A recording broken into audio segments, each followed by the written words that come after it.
Okay, so before we get into la carne, the substance of this video, I would like to say a few words to two groups of voters in particular. To the Latino vote. You are pathetic.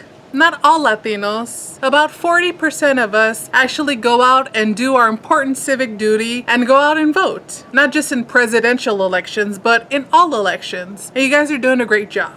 I'm talking to the other 60% of Latino and Hispanic voters who just don't even bother to do their civic duties. You people who don't vote, you are pathetic. And it's sad. Yes, you are more sad and pathetic than those Latinos and Hispanics who support 45. And I might get to them in a future video. And all I'll say now is, mijo, mija, you can do better. But even those folks are exercising their civic duties and going out to vote, getting other people to vote. They know the importance that voting is. And they don't waste it.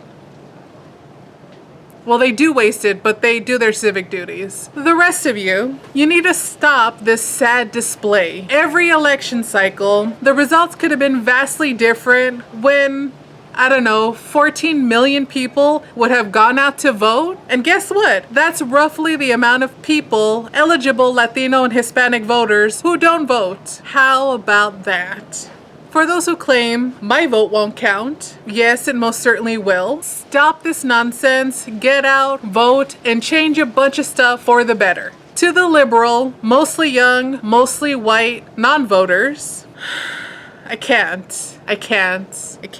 You and the non-voting Latinos are literally the worst. Yes, worse than those supporting 45. And guess what? Your privilege is showing. You either don't vote because you know a lot of the laws and policies passed won't affect you directly. All that stuff will only affect people of color, immigrants, women, the poor, you know, the most vulnerable people. And as much as many of you go on yelling about how you're allies and how you're there to help out the little people, the way you vote or don't proves otherwise. Or you don't care. Or even worse, you like the attention of being a non-voter. You people and the undecided voters, Dios mío, y'all are attention putas. And you know what?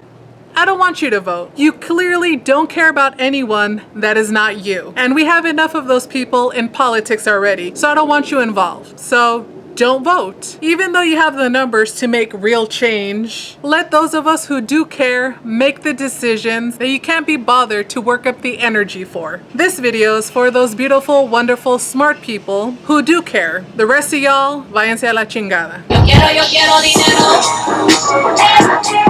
Yo quiero dinero. In the last video, I broke down taxes and what they pay for.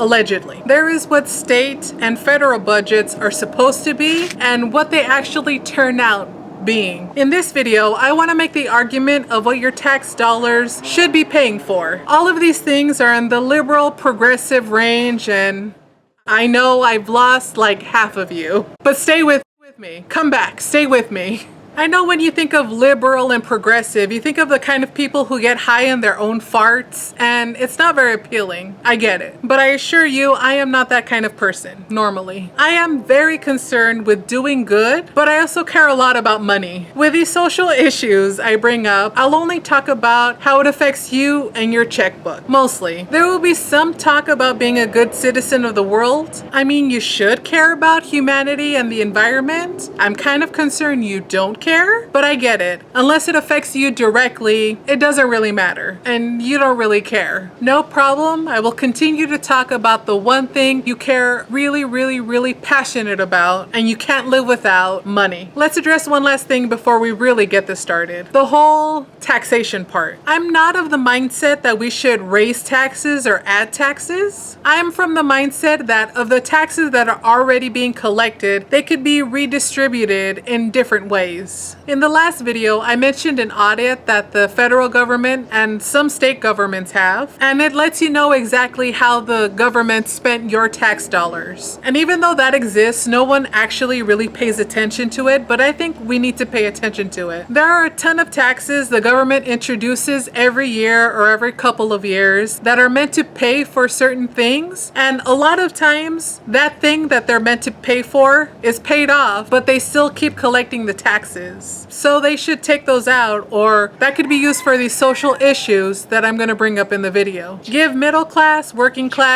poor people a break. And also tax the rich and eat the rich. 80+% of us are one paycheck away from losing it all. We are nowhere near rich, so please stop defending them. Yo quiero dinero.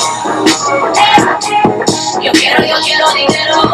Yes, there is such a thing as progressive economics. There's not just one school of economics, there's literally a ton of schools, and Democrats and more liberal people go with the progressive economic model. That is why on the left, there is huge focus on income equality. A lot of liberals think, and I agree, that in order to build a strong and formidable economy, you need the non-rich to have expendable income, not the system that a lot of Republicans and people on the right are married to. That system that only makes the rich richer and the poor poorer. That doesn't do anything good for anybody. My sister always asks this question: how do you expect people to spend money if they don't have any money to spend?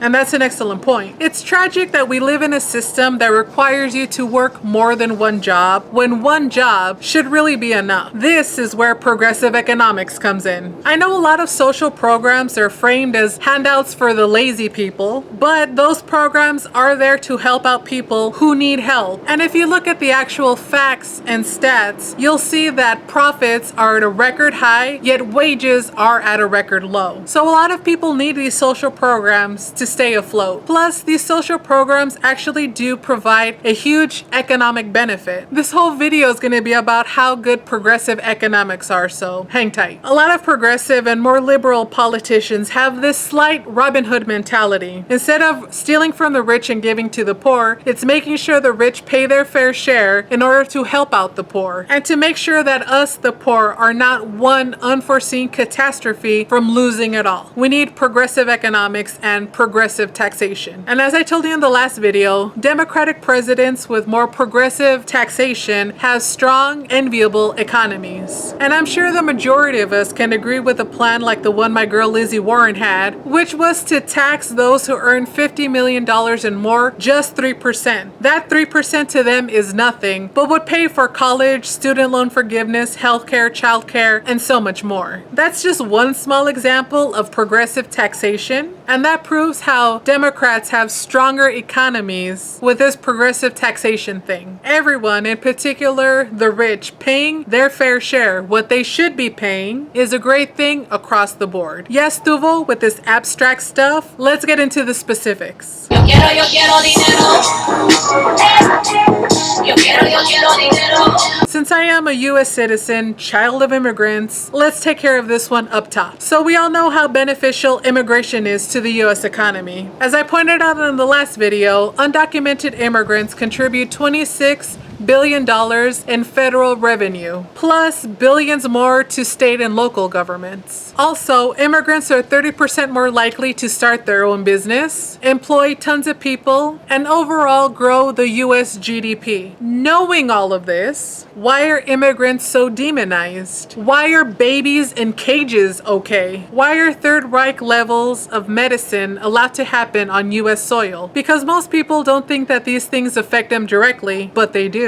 Billions and billions of your taxpayer dollars are being used to make all of those things plus more happen. That is the real way immigrants are mooching off the system. According to CNBC, it costs you, the taxpayer, between $133 and $775 to detain one person in those detention camps. And that is not the only expense. According to Politico, ICE raids cost taxpayers between $1 and $3.5 billion a year. And CNN Business estimates the cost of deportation is $10,854 per person. That is tons of money flushed right down the toilet. Racism. Turns out it's expensive. One solution to this is to buy those people a plane ticket or a bus ticket and spend $200 or $800 versus billions of dollars, or the George Lopez solution. Listen, ICE and all that bullshit, Homeland Security, don't go to the works, don't go to the schools, don't go to the jobs. All right? Let the people and the families decide. Let the Latinos decide who gets deported. Because we all have relatives that we like and some that you're like, hey.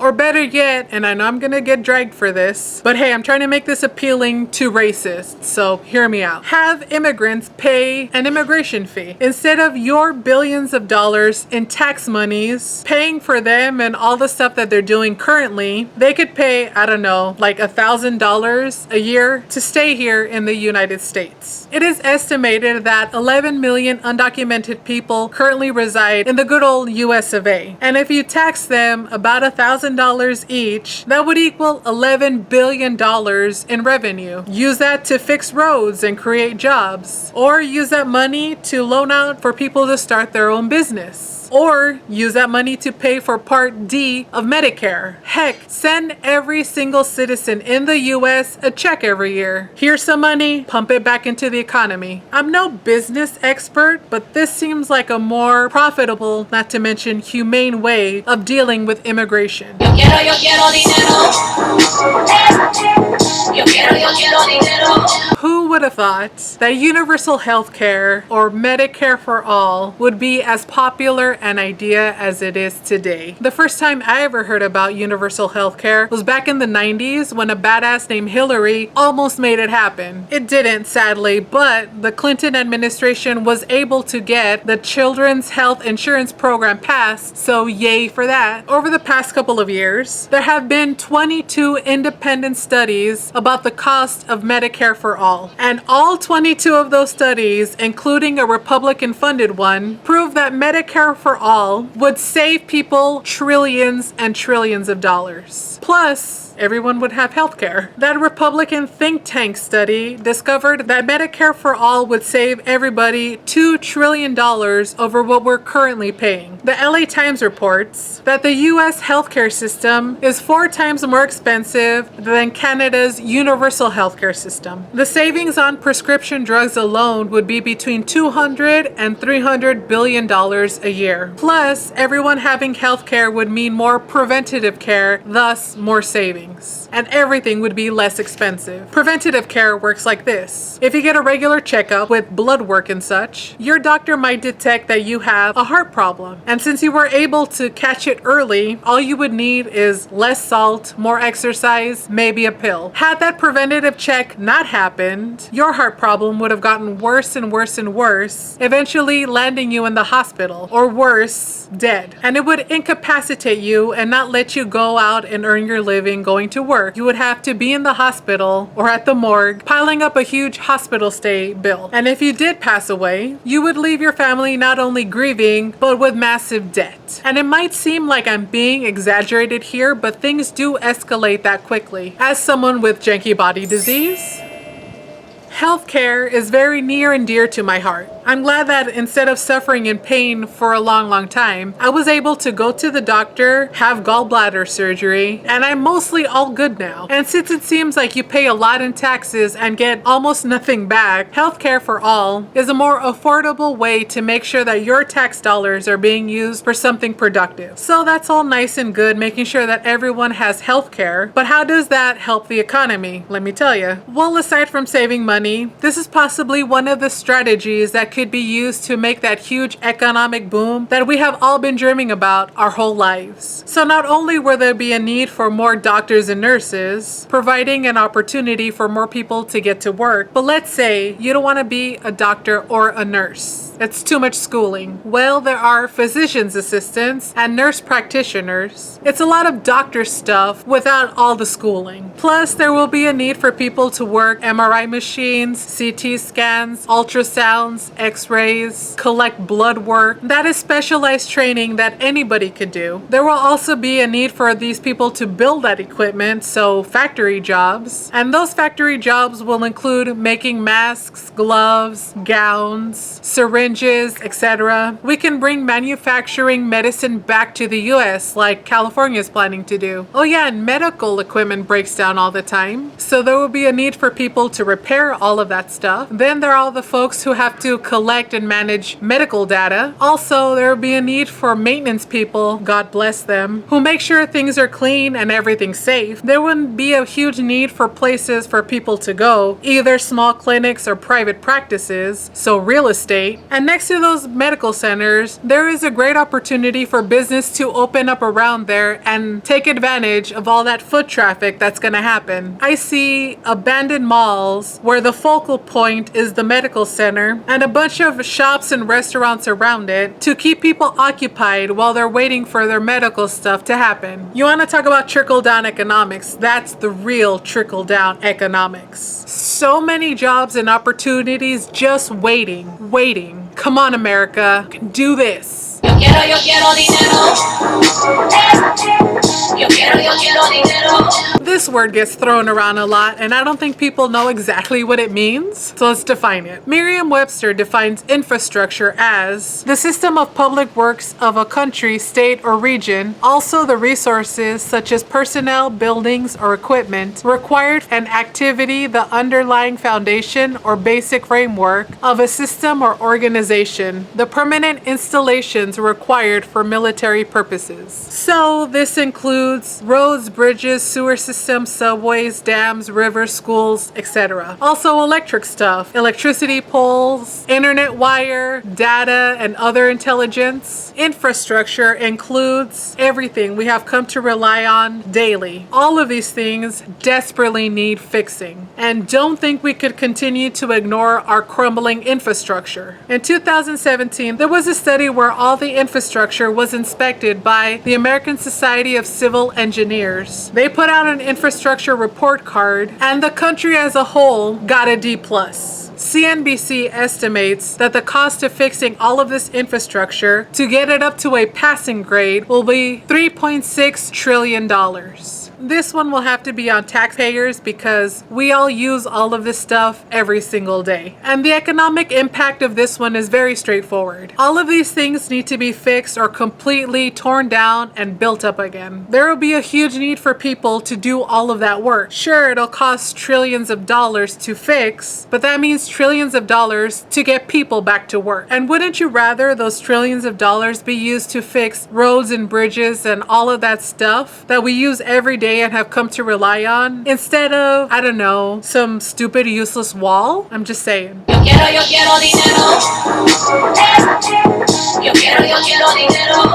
Remember when Andrew Yang proposed this as the cornerstone of his presidential bid, and we all thought it was some hilarious pipe dream? And here we are, 8 months into a completely preventable pandemic, wishing we had taken universal basic income more seriously. So what is universal basic income, or UBI? Investopedia defines UBI as a government program in which every adult citizen receives a set amount of money on a regular basis. The goals of a basic income system are to alleviate poverty and replace other needed-based social programs that potentially require greater bureaucratic involvement. I'll link to Andrew Yang explaining how his plan works, how he planned to pay for it, and how beneficial it is. All I'm gonna add to this question: how many people could have weathered this completely preventable pandemic with that $1,000 a month of extra income? The economy would not have ground to a halt, and we'd be in a much better, stronger position to rebuild. Also, what would you do with an extra $1,000 a month? I'm positive people would put that money toward buying a house, opening up a business, or contributing to other people's businesses and helping out the economy. Some would argue that UBI would stop people from working. UBI is meant to alleviate financial burdens. Who could actually live off $1,000 a month? UBI would help, according to USA Today, 39.7 million people living in poverty, and much more that are going to be added after this pandemic is over. And most of these people are veterans, widows, single mothers. And don't you want to help veterans, widows, and single mothers? No la chinguen. Yo quiero dinero.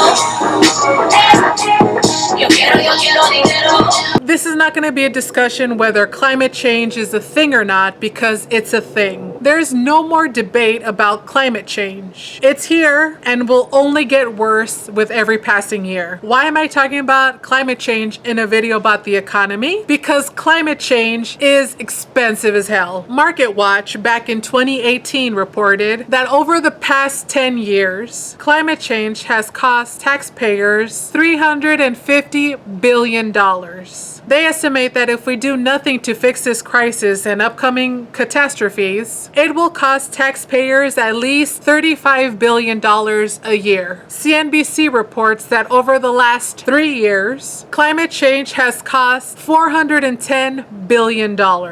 This year is projected to not only be the hottest, but also the most expensive. Yale Climate Connections reports that in 2020 so far, the fires out here in the west, the storms in the middle, and the hurricanes in the east have cost taxpayers $48 billion so far. And again, it will only get more expensive. Not only is it disaster relief that costs taxpayers so much money, but if people lose their homes and businesses, that affects property values and doesn't generate revenue for your community. Climate change is detrimental across the board. On the plus side, right now, going green is extremely affordable and profitable. According to Forbes, the cost of wind and solar is a fraction of the cost of gas and coal and nuclear power. Since the market is demanding more green energy, companies are becoming more and more competitive, and that means better prices and services for you, the consumer. Since the vast majority of that green technology is pioneered and made here in the good old US of A, this is a major business opportunity too. If a massive part of the workforce was to switch over to green energy, they would retrain and retain a lot of the workers they have and remain competitive in this changing economy. A business that does not innovate or evolve will die. We have been watching this happen to the energy industry for decades now. This has also been happening in the car industry. Back in the 1970s, the car market was asking for smaller, more affordable, more fuel-efficient cars that required less maintenance than what we were having up to that point. The American car companies continued to make huge, expensive, gas-guzzling land yachts, while the foreign market made those smaller, more fuel-efficient, more affordable, less maintenance required cars. And that is why Toyota and Honda dominate the car market right now, while Ford, General Motors, and Fiat Chrysler struggle to stay afloat. And it's happening again. This administration, manos de estómago, is refusing to move to more fuel-efficient and zero-emission electric cars. But the international market and California, one of the biggest markets in the world, are demanding those fuel-efficient and electric cars. American car companies are once again in danger of falling behind the rest of the market that are actually listening to consumers and providing what the market is demanding. And they, because they're listening and evolving and innovating, are staying competitive and will stay alive, unlike maybe the US car companies. We'll see how that goes. We can't let China or other markets take away those jobs that could be happening here on US soil. The best part of all of this is that we're already there. According to CNBC,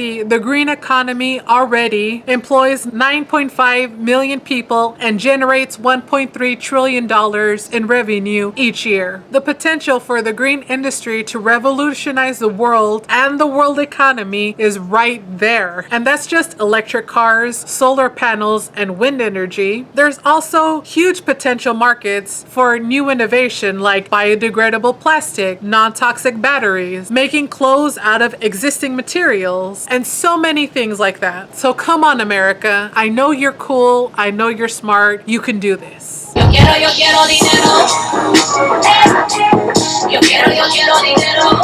The only way these ideas will happen is if we vote for people who will make them happen. Doing your civic duty is beyond important. And also, run for office. We need more than just all these old white people in these powerful political positions. More diversity makes for newer and better ideas. These progressive ideas are not only good on the humanitarian and environmental level, but as you've seen, they're extremely profitable. And these are just the mainstream ideas we've already heard of. I'm sure there's a ton more waiting for us to hear about them. And if you have any ideas, comment them below and we will make them mainstream. Stay safe, mi familia.